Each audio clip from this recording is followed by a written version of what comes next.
Hi Pre-Prep scholars, it's me Miss Keun-Woo, Pre-K teacher from Boys Prep in the Ezra Jack Keats classroom, here for our third read of Hank's Big Day. Now before we start reading today, I want to quickly go over the parts of the book. Here we have the front cover, so this is the back cover, and here we have the spine. Just like we have a spine in our back that keeps all our bones together and our back nice and straight, just like how the spine keeps all the pages of our book together. Now let's get started reading Hank's Big Day. Everyone turn on your thinking caps. Zoop. All right, friends, here we are with our third read of Hank's Big Day, the story of a bug. Now, I want to review something we talked about last time we read the book during read number 2. We talked about point of view and how we're a people, but if we look at it from a different point of view, like if we pretend we're a bug, point of view is what a different person or character, in this case the bug, what they're thinking, what they're feeling, what they're seeing, because it might be different from what we think, feel, and see. And I wanted to teach you another word for point of view. This word is perspective. That's a long word, but this is another word for point of view. It's perspective. Now let's break it up into syllables. Get your hands ready. Perspective. Say it with me. Perspective. Say it by yourself. Perspective is point of view. It's the same thing. What someone else might be thinking, feeling, or seeing. So let's keep that in mind as we read Hank's Big Day for the third and final time. Now, today when I'm reading, I might ask a lot of questions, so it's probably better if you're watching this video with a grown-up or an older sister or brother or sibling. And if you want, you can always pause or stop the video when I ask a question so that you have time to give a response. So here we go. Hank's Big Day, the story of a bug.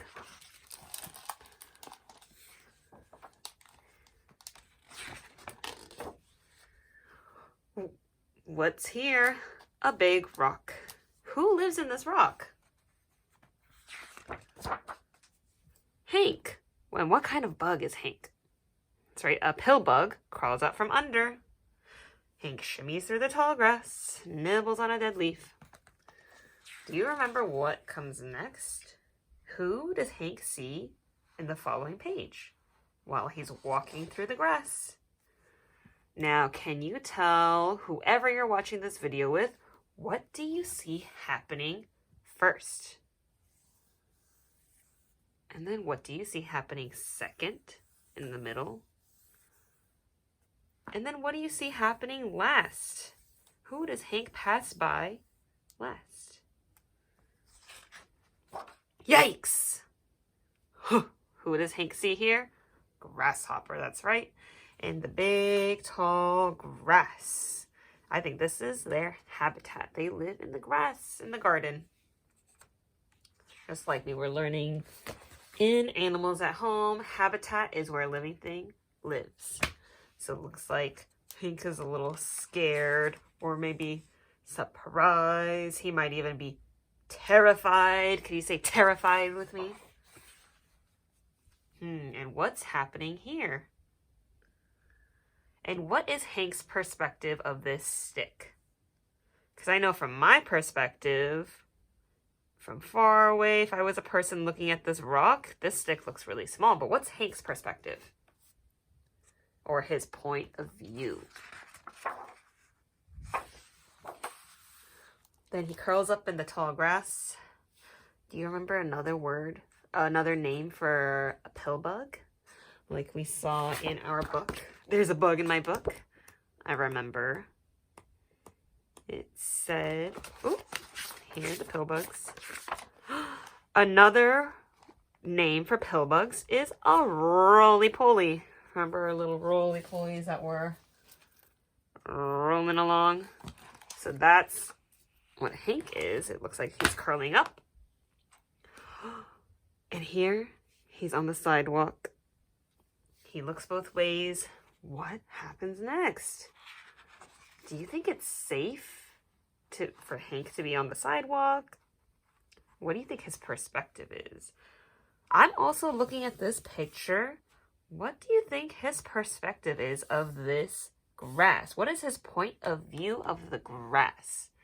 Do you think he thinks it's really short, really tall? What is his perspective? What does he see?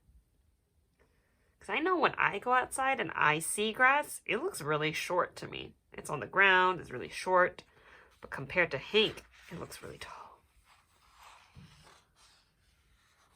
Oh, he lumbers through a pothole. He stops to inspect a rainbow made of chalk. Remember that word inspect means he's looking closely.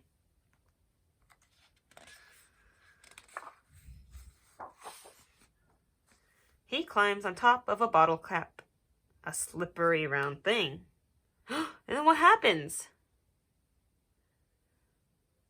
And too close for comfort, he's jumping away. He's so surprised. Would you be that surprised if you saw a skateboard? Why do you think he's so surprised? Hank trudges onward and comes upon a smiling face. And who's this? Do you remember her name? She's dressed up like her hero, Amelia Earhart. Hank's best friend, Amelia. What are they going to do together? And why do you think they're going to do that? With Amelia's help, Hank crawls onto her helmet. Amelia jumps up, tilts her arms, and takes off with Hank aboard. Amelia and her co-pilot Hank the Pillbug are crossing the Atlantic Ocean in their airplane. Why do you think Hank likes to play with Amelia? What do you think?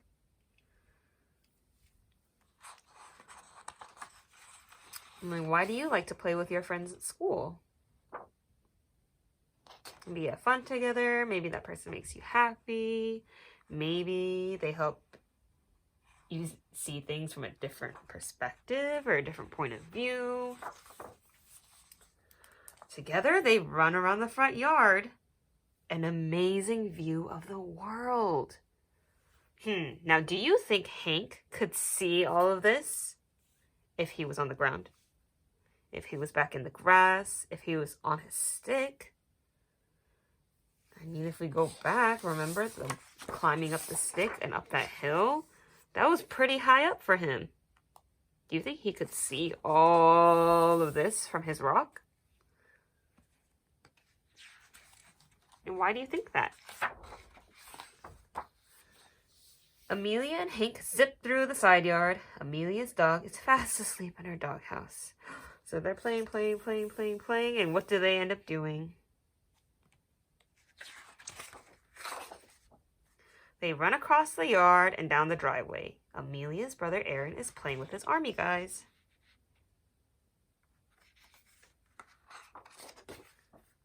Amelia sets Hank on the mossy rock where she found him. Hank gazes up at Amelia. What friendship looks like. How do you think they both feel after spending the day playing together, pretending to be pilots? Why do you think Hank liked pretending to be a pilot and flying all around? Do you think Hank could fly all by himself? And what's happening right here? What does he do first? Right here.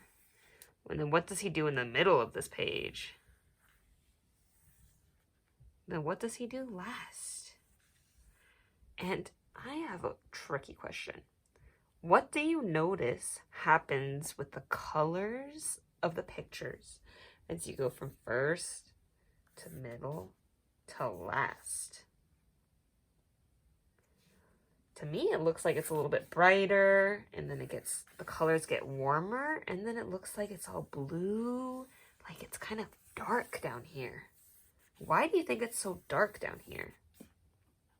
I wonder, did that happen in the beginning of the book when we saw this similar illustration? Oh no. Here, it's all bright colors. So I wonder, why did it get darker? Oh, maybe because it was nighttime And when the day is done, Hank crawls under his rock at last. Home sweet home. I guess this big rock is Hank's what?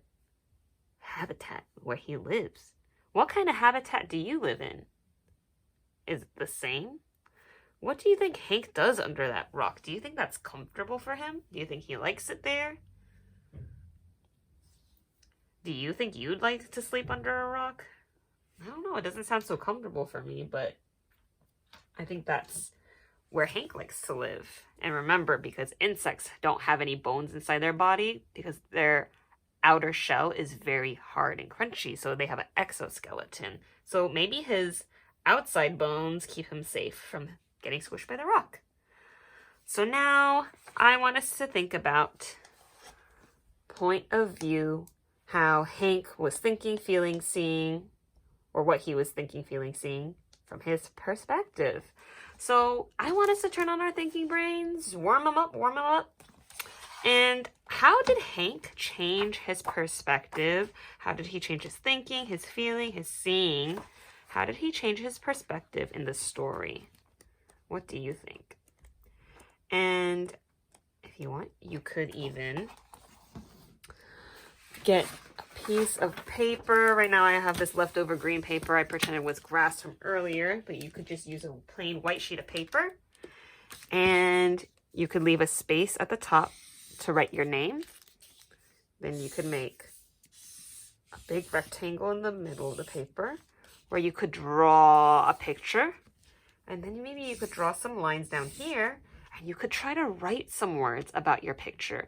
And I want you to think about, how does Hank change his point of view or perspective? How does he change his thinking, feeling, seeing in the story?